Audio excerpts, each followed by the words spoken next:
Hey everybody, it's Joe with Joe Knows Cryptos here with your daily crypto video update. Sorry I missed yesterday. I had a family day and picking it up here today. So, noticed on what was a Sunday evening, this market went down, a few billion dollars, and I would pretty much say that was due to two things. It was due to one, Binance was going to be doing a update to their website, and they were going to be closed from about 2 a.m. and they predicted it would take about 8 hours. So I think people either took their coins off Binance and they just stopped buying anything for that time because they were concerned, whenever there's an update, you don't want to be moving coins around or trying to buy and sell, or you just can't even buy and sell on that exchange. So that was one reason. And then the other reason, which I think may even have been a bigger impact, was that Venezuela had a nationwide blackout.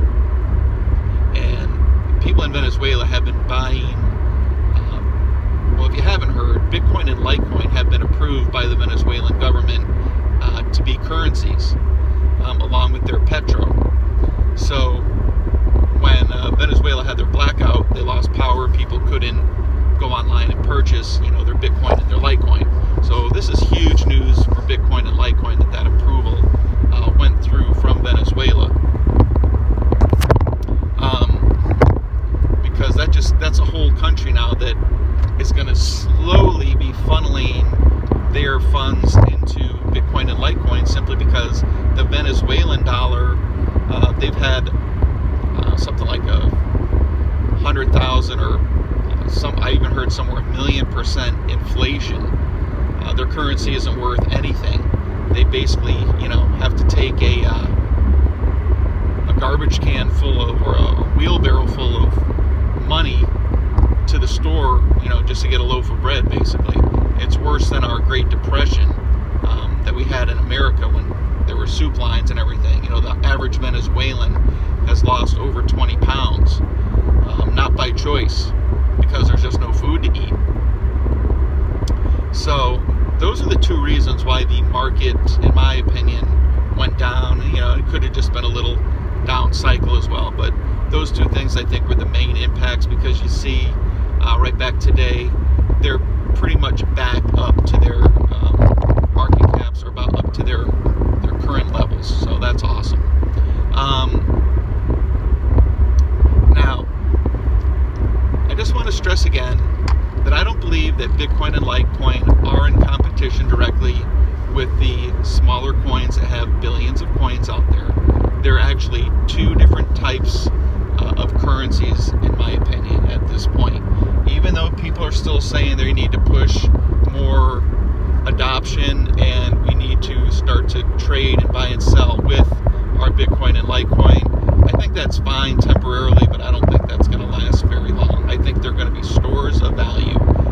Disagree with me if you may. Please comment down below why you feel that I would be wrong on this issue.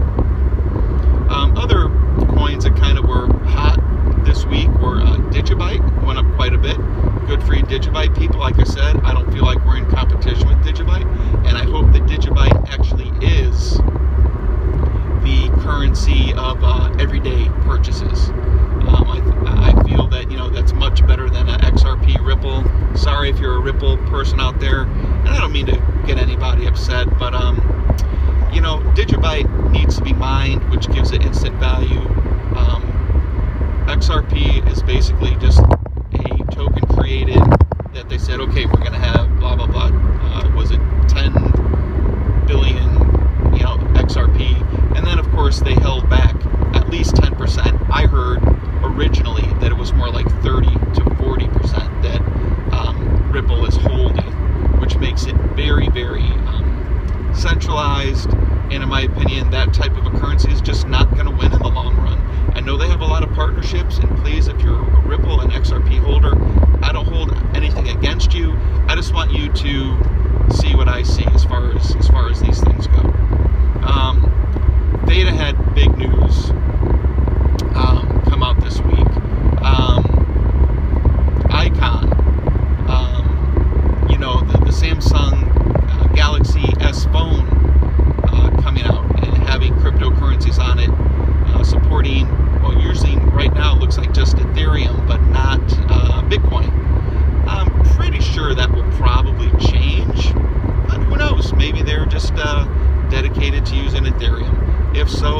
give Ethereum a nice boost.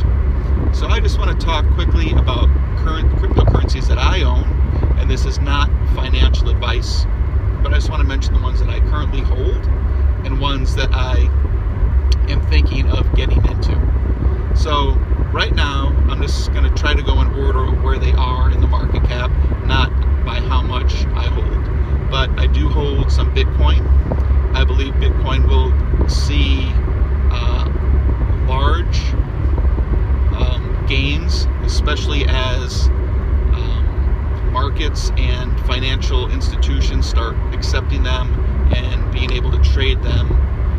And plus, I just think with the halvening that they have coming up, it's going to see appreciation. I have Litecoin. I love Litecoin, as you know. I mostly talk about Litecoin on this channel. So whenever Litecoin dips, if I have money, I try to pick up some Litecoin. Now, since we're talking about the top here, I did not mention Ethereum, but now that Ethereum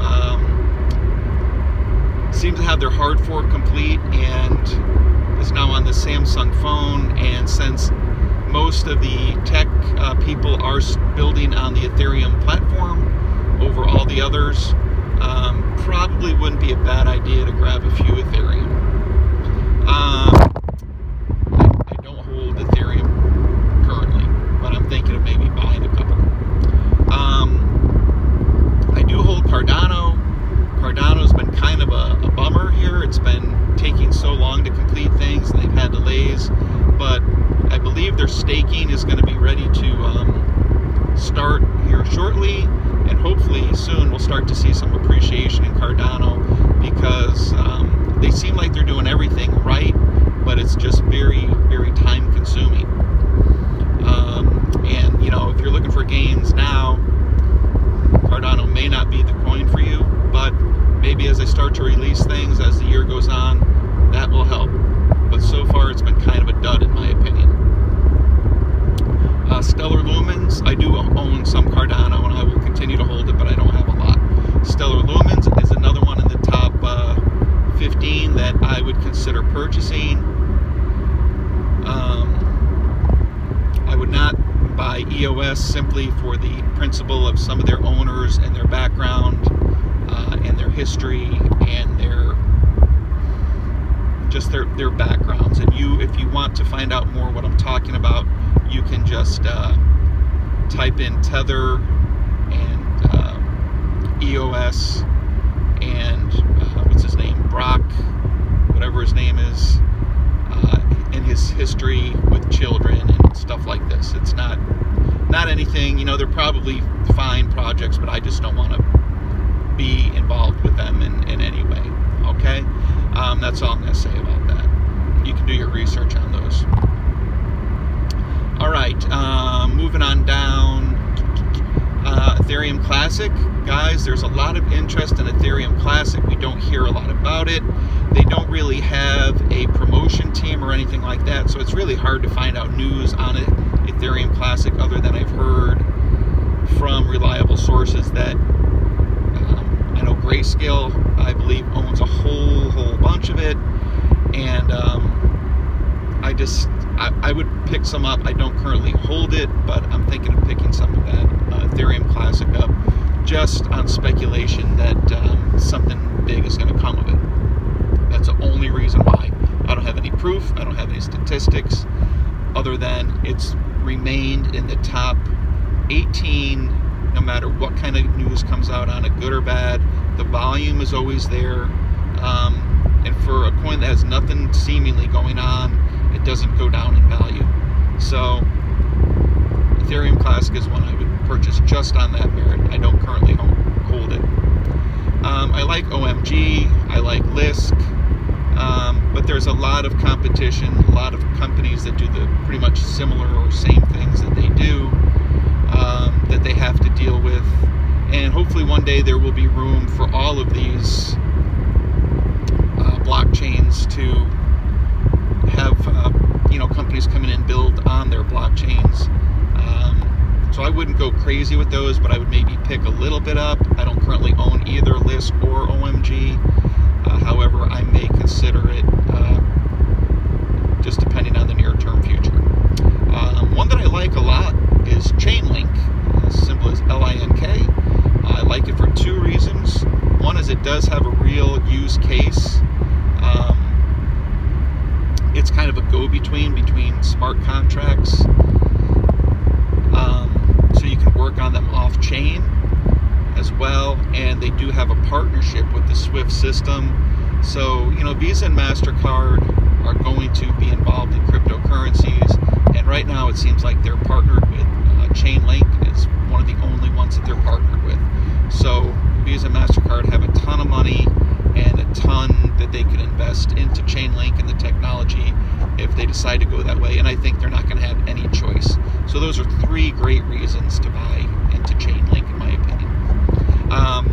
I do hold Chainlink. I do hold Litecoin. Litecoin, I'm kind of up in the air on right now because they were supposed to have a release of some of their technology this last month here, and they delayed it. And they've delayed it a couple of times, which makes me wonder a little bit. If it's delayed again, they pushed it out a month and a half. If it's delayed again, I may consider selling it.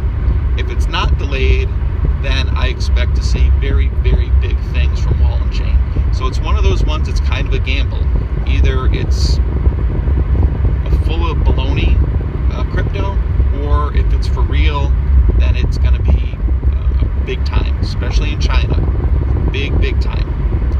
A lot of connections from what they say, a lot of backers, a lot of partnerships, a lot of government partnerships. You know, once you're involved with the government, it's automatic funds coming in. Although China, we all know, communist, you never know what to expect, but they've got a lot of big plans from what they say in the works. Of course, I hold Wabi. That was my crusher of the month. Still see that appreciating a bit. One that I really like, but it's really hard to buy into, is called Smartlands. And I did recommend Smartlands, I think, at about $1.88. It's doubled in price since then, about a month or so ago, and it's almost impossible to buy. You have to go onto either the Stellar, download a Stellar wallet, and go onto their platform to buy it. And you have to, of course, buy another crypto first and transfer it in there. There is one other exchange that sells it, but that exchange is not even listed on CoinMarketCap. It's called xrates.io, I think. And I only bought a little bit because, you know, I just thought it might be, what if that, you know, I bought it on that X rates, and I thought, what if they shut down or they're a scam or something? I don't want to hold too much of it. But if that ever gets listed on a Binance or any other exchanges, that thing is going to fly to the moon. I'm telling you right now, Smartlands. None of this is financial advice, guys. It's just my opinion on what I think. I still hold Genesis Vision, GBT. GBT, there's so few tokens, and they're starting to do coin burns now, meaning that there's going to be even less tokens. I believe it's going to be a monthly coin burn, and it's going to be from their investors and all the crumbs that are left over from, you know, just tiny amounts of GBT that are in the portfolio when they start fresh every month are going to be burned. I mean, it's not going to take long for, you know, coin burns and people getting into GBT for appreciation. It's just a matter of time, in my opinion. I will consider buying some Digibyte as well. You know, I think it will be a currency of the future, and it's one that I'm pulling for. So I hope that it does. It's so cheap right now. It's almost like these ones that have billions and billions of coins. It's almost like there's no urgency to get in and buy them, because so it goes up to a penny. You know, I mean, they're less than a penny. They go up to a penny or 2 pennies. I mean, I could still put in $500 and buy a crap ton of them. So it's not really a state of urgency for me to buy these, but the ones that I kind of like. Guys, I gotta go. Kiss your girlfriend, your wives, hug your kids, pet your pets. Jonas Cryptos, love you. Bye.